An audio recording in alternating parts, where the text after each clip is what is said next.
ওকে বিয়ে করেছি।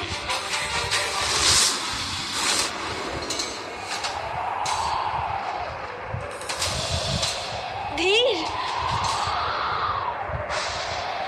সেনাপতি ধীর বেঁচে আছেন? উনি ফিরে এসেছেন? হ্যাঁ, ধীর বেঁচে আছে, আর আজ থেকে ও ধীরের স্ত্রী।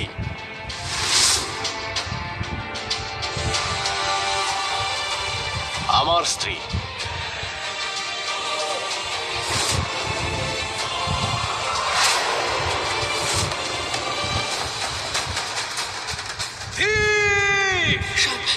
স্বয়ং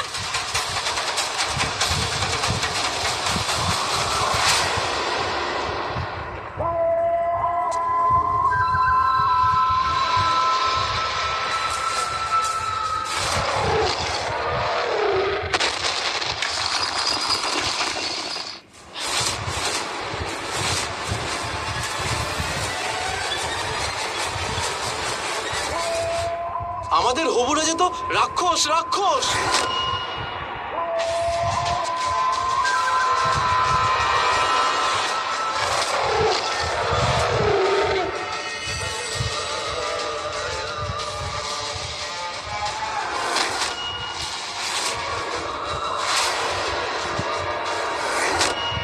স্বয়ং আপনার সন্তান একটা রাক্ষস। আমার উপহারটা কেমন লাগলো ইরাবতী? আমি বলেছিলাম না, আজকে রাতে তোর বুকে ছুরি বসবে, তুই শুধু তাকিয়ে দেখবি। আজ রাতে তোর সাথে এমন কিছু হবে যা তুই শুধু বেঁচে থেকে নয়, মরে গিয়েও মনে রাখবি ইরাবতী।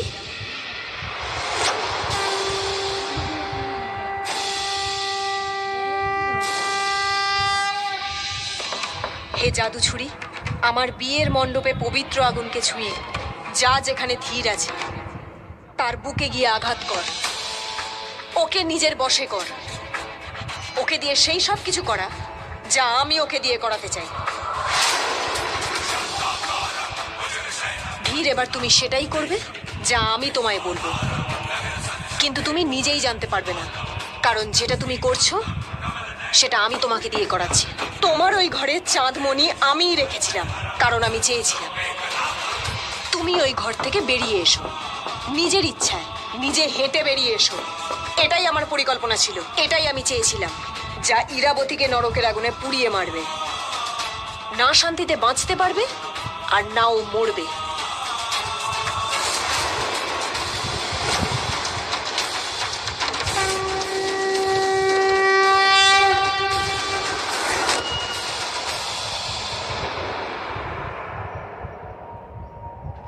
ধীর, এসো ধীর, এসো, আমাকে বিষ্ণুদেবের মন্দিরে নিয়ে চলো, আর ওই মন্দিরে স্বয়ং বিষ্ণুদেবকে সাক্ষী রেখে আমাকে বিয়ে করো। এসো। আমি আসছি মুনিয়া, তোমার কাছে তোমার ধীর আসছে।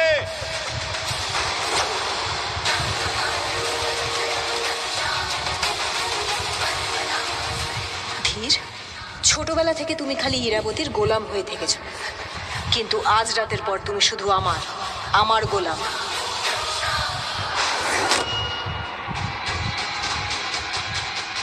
প্রহরী, যাও তোমরা গিয়ে ওই রাক্ষসকে আটকাও, আর মনে রেখো রাক্ষসের গায়ে যেন একটাও আঁচড় না লাগে, বুঝেছো? যদি একটাও আঁচড় লাগে তাহলে কিন্তু আমি তোমাদের শেষ করে দেব। যাও, আটকাও ওকে।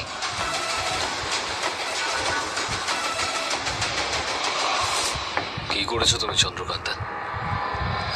এটা কি করে হলো? একে কর্মের ফল বলে রাজকুমার ধ্রুব। ইরাবতীর কুকর্ম তার সামনে রয়েছে।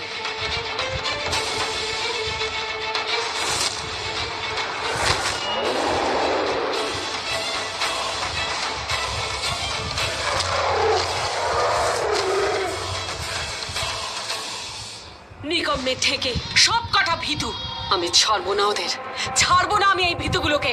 রানীমা, আমি হাত জোড় করছি, ধীরকে আপনি বাঁচান, ওকে একবার হারিয়ে যে আর হারাতে চাই না ওই বদমাইশ মুনিয়ার জন্য। ধীর আপনার সন্তান, কিছু করুন, করুন না।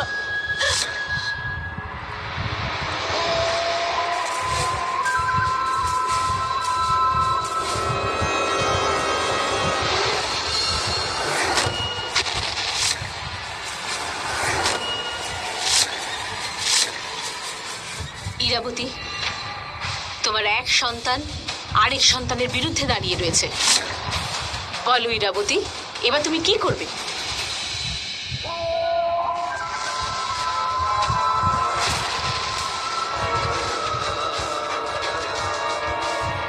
না,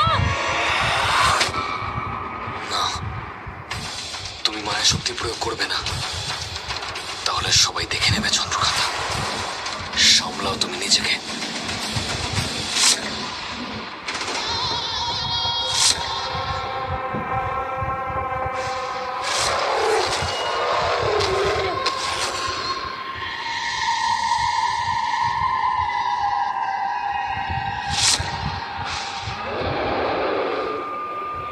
আমাকে ক্ষমা করে দিস বাবা।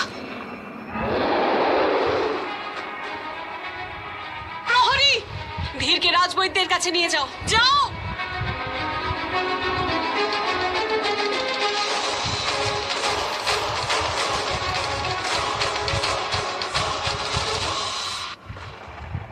মুনিয়া, তুমি ঠিক আছো তো? এটা একটা সামান্য আঘাত, আপনি আমাদেরকে নিয়ে চিন্তা করবেন না। আপনার চিন্তা করা উচিত আপনার বিজয়গড় নিয়ে। পারলে হয়তো আমি আপনাকে সাহায্য করতাম, কিন্তু চাইলেও আমি আপনার জন্য কিছু করতে পারবো না। আসলে ব্যাপারটা হলো, আমি কোনো মায়া শক্তি জানি না, আর আপনার সন্তান স্বয়ংকে বশ করার জন্য মায়া শক্তি জানার ভীষণ প্রয়োজন রয়েছে। সেজন্যই যান আর আপনার বিজয়গড়ের খেয়াল রাখুন। খুব প্রয়োজন এখন আপনার ওই রাক্ষস ছেলেকে বশে রাখা।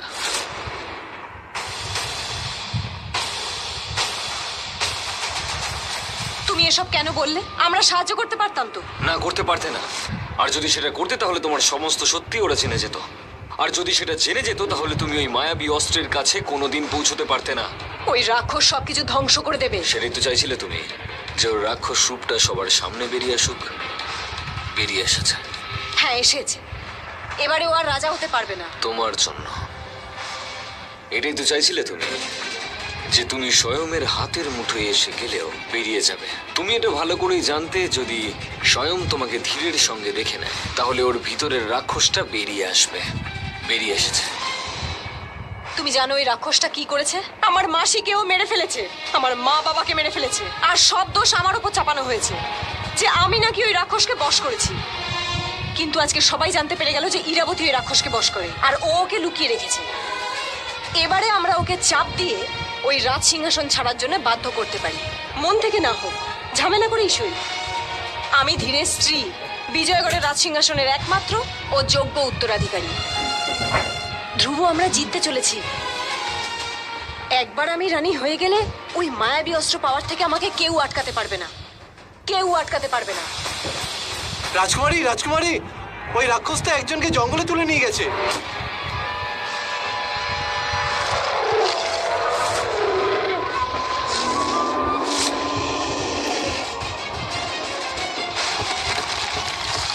পালাও, পালাও! জঙ্গলে একটা রাক্ষস এসেছে। আরে কি হয়েছে? কি হয়েছে? কোথায় আমাদের রাক্ষস? গ্রামের দিকেই আসছে।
রানীমা কিছু করুন, আপনার ছেলে সব ধ্বংস করে দিচ্ছে। এমন না হয় সমস্ত প্রজা আপনার আর আপনার ছেলের বিরুদ্ধে চলে যায়। আপনার কিছু করা উচিত, কিছু করুন আপনি। স্বয়ং, বাবা স্বয়ং, মা ডাকছে স্বয়ং, আয়। ওই রাক্ষসটা তো সমস্ত কিছু ধ্বংস করে দিয়েছে, আমায় ওকে আটকাতে হবে। কোথায় যাচ্ছ? ওই রাক্ষসটাকে থামাতে। যেতে পারবে না তুমি ওখানে। তোমার মাথা খারাপ হয়ে গেছে? ও অসহায় মানুষগুলোকে মেরে ফেলছে, আমার প্রজাদের মারছে, আমার লোকজনদের মারছে। যখন তুমি জানতে যা তুমি করতে চলেছো তার পরিণাম এটাই হবে, তখন তুমি এসব কেন করলে? একবার তো এসব করার আগে আমার সঙ্গে আলোচনা করতে পারতে, কিন্তু না। তুমি ভাবলে যে তুমি সবকিছু একাই করতে পারো। তুমি ভাবলে তুমি মায়া শক্তি দিয়ে এই রাক্ষসটাকে নিজের বশে করে সত্যিটা সবার সামনে আনবে, কিন্তু এই রাক্ষসটার আগে ইরাবতীর সামনে তোমার সত্যিটা বেরিয়ে আসতে পারে। এটা ভাবলে না তুমি? তোমার কি মনে হয় ইরাবতী তোমাকে ছেড়ে দেবে? না, সব শেষ হয়ে যাবে। ওই মায়াবী অস্ত্র, ওই সিংহাসন আর তোমার প্রতিশোধ। ধ্রুব, আমাকে যেতে যেতে দাও। পারো না তুমি।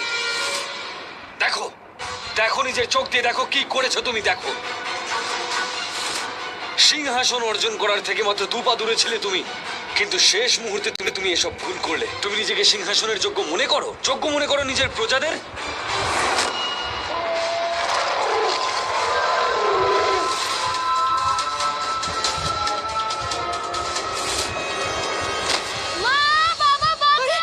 ছেলে,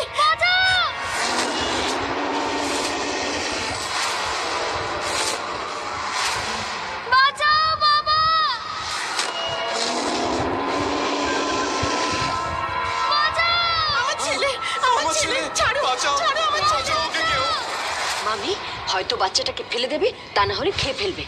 না না, ইরাবতী নিশ্চয়ই বাচ্চাটাকে বাঁচাবে। বাঁচাবে না? কেন বাঁচাবে না? একটা বাচ্চাকে বাঁচাবে না? আরে এই রাক্ষসী তো ওর সন্তান। ধ্রুব, আমাকে যেতে হবে, ছাড়ো আমায়। চন্দ্রকান্তা, আমার কথা শোনো। এটা তোমার সব থেকে বড় পরীক্ষা চন্দ্রকান্তা।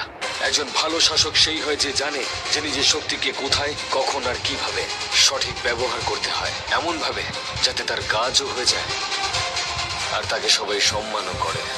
দক্ষ রানী হতে চাও তো তুমি? তাহলে আমাকে একটা কথা বলো, তুমি নিজের প্রজাদের রক্ষা কি করে করবে, এবং তাও জাদু শক্তি প্রয়োগ না করে? বাঁচান আমার ছেলেকে, মহারানী!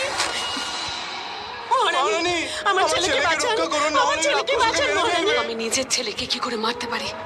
না, মারতে পারবো না আমি। এমনিতেও স্বয়মের রাক্ষস শক্তি সবাই দেখেই ফেলেছে, তাহলে এখন আর কি লাভ? স্বয়ংকে আটকানোর আর কোনো উপায় নেই। একটা উপায় আছে। তুমিই বলেছিলে না, একজন দক্ষ শাসক সে জানে যে সে তার শক্তি কখন, কিভাবে, কোথায় ব্যবহার করবে, যাতে সাপও মরে যায় আর লাঠিও না ভাঙে। তাই আমি তোমায় আদেশ করছি, দেখি তুমি কিভাবে আমার আদেশ পালন করো।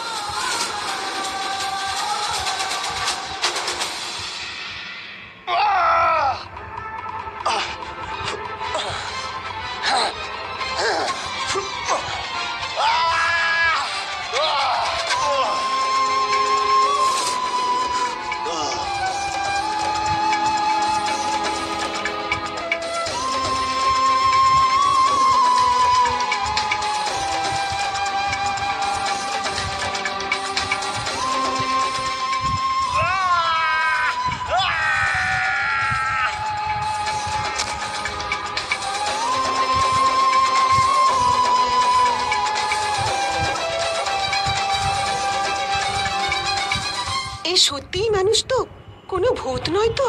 তুমি রক্ত দেখতে পাচ্ছ না? ও সত্যিই মানুষ আর বেঁচেও আছে। ও এখনো বেঁচে আছে? আমাদের অবুরাজে একজন রাক্ষস ছিল। তাহলে রানীমা নিজে এই কথা জানতেন আর এই কথা আমাদের কাছে লুকোনো হয়েছিল? হ্যাঁ, ওনার ছেলে উনি। নিজের বিশ্বস্ত ছেলে ধীরকে বাঁচানোর জন্য নিজেরই নিয়ম কানুন ভেঙে দিলেন মহারানী। সবার সামনে সেনাপতি ধীরকে ফাঁসি দিয়ে দিলেন, সবার চোখের আড়ালে ওনাকে বাঁচিয়ে রাখলেন। কি? ধীর ধীর বেঁচে আছে? এবার বুঝতে পারছি কেন সেদিন ওই কাকটা অন্ন না খেয়ে চলে গেল। তাহলে কি রানী ইরাবতী ধীরকে বাঁচিয়েছে? উনি চাইলেও এটা করতে পারবেন না। কিছু তো হচ্ছে, কোনো রহস্য তো আছেই। কিন্তু শয়েবের মতো রাক্ষস থাকা সত্ত্বেও শুনলাম সেনাপতি ধীরের সাথে মুনিয়ার বিয়ে হয়েছে।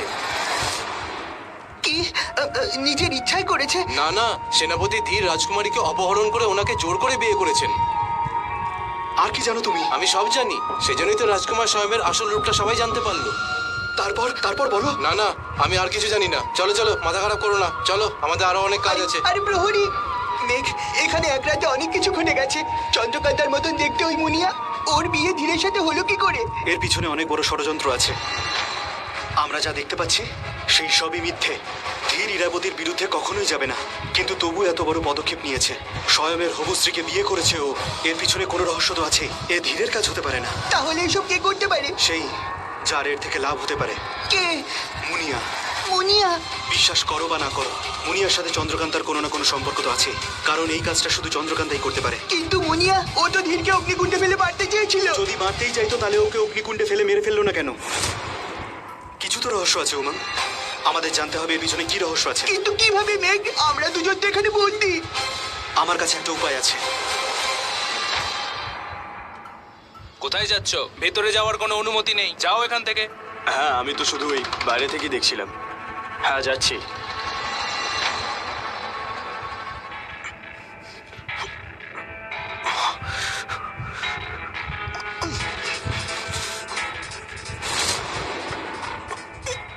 না,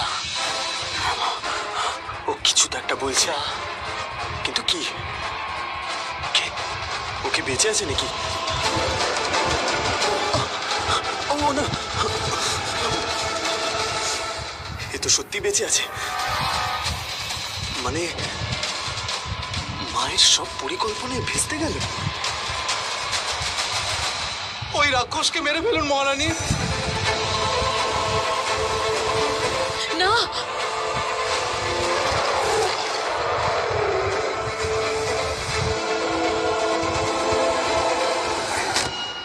ইরাবতী, ইরাবতী কিছু করো, না হলে প্রজারা বিদ্রোহ করবে, তোমার বিরুদ্ধে চলে যাবে। ওই বাচ্চাটাকে বাঁচাও। রানীমা, এটাই সময়। আপনি ওদের এক্ষুনি প্রমাণ করে দিন যে আপনি ওদের পক্ষেই আছেন।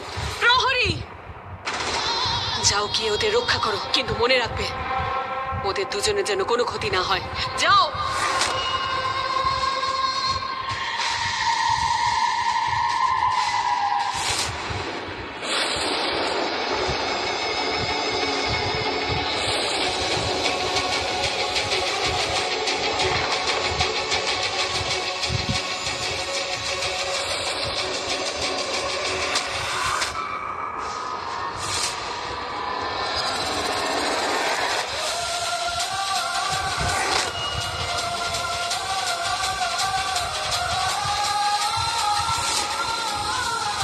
তুমি ঠিক আছো? ঠিক আছো তো বাবু? তোমার কোথাও লাগেনি তো?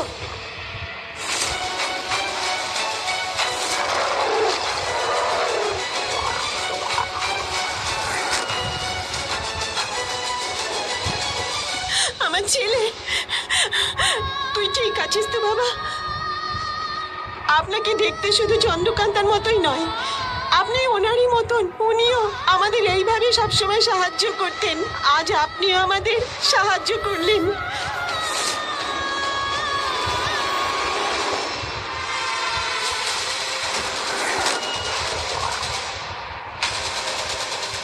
মানুষ, তাও আবার একটা পশুকে ইশারা? এই মুনি ওই বরাহকে কি ইশারা করছিল? বরাহ আমার ছেলেকে মেরে ফেলবে না, তার আগে আমি এই বরাহকে মেরে ফেলবো।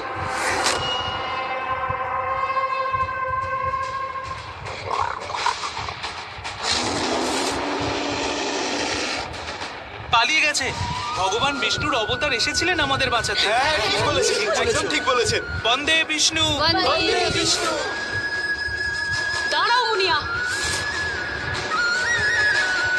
কিন্তু ওই রাক্ষসটা জঙ্গলের দিকে গেছে। ও সবাইকে মেরে ফেলবে। চলুন আমরা ওর পিছু নিই, নয়তো একে একে সবাইকে খেয়ে ফেলবে। কার পেছনে যাবে মুনিয়া? ওই রাক্ষসটার নয় বরাহটার, যাকে তুমি পাঠিয়েছিলে, যাকে তুমি ইশারা করছিলে? বলো। আমি কেন পাঠাবো? আচ্ছা ঝামেলা তো। আজ পর্যন্ত মানুষের সাথে বন্ধুত্ব করতে পারলাম না, পশুদের সাথে কি করে করব? একটা মানুষকে আজ পর্যন্ত ইশারা করিনি, ওকে কি জন্য করব আমি? আর আমি যদি মায়া কুমারী হতাম তাহলে ইশারা করে আপনাকেই উড়িয়ে দিতাম। যদি জাদু করতে পারতাম। তুমি জাদু জানো? তুমি ওই বরাহটাকে ইশারা করছিলে, আমি নিজের চোখে দেখেছি। নিশি বৌদি, চুপ করো তুমি। না ইরাবতী, যদি আজ আমি চুপ থাকি তাহলে এই রহস্য চাপাই থেকে যাবে। আমাকে বলতেই হবে ওই বরাহটাকে ইশারার মাধ্যমে কোনো কথা বলছিল। বলো তাড়াতাড়ি। মনে হচ্ছে নিশি আমাকে সন্দেহ করছে।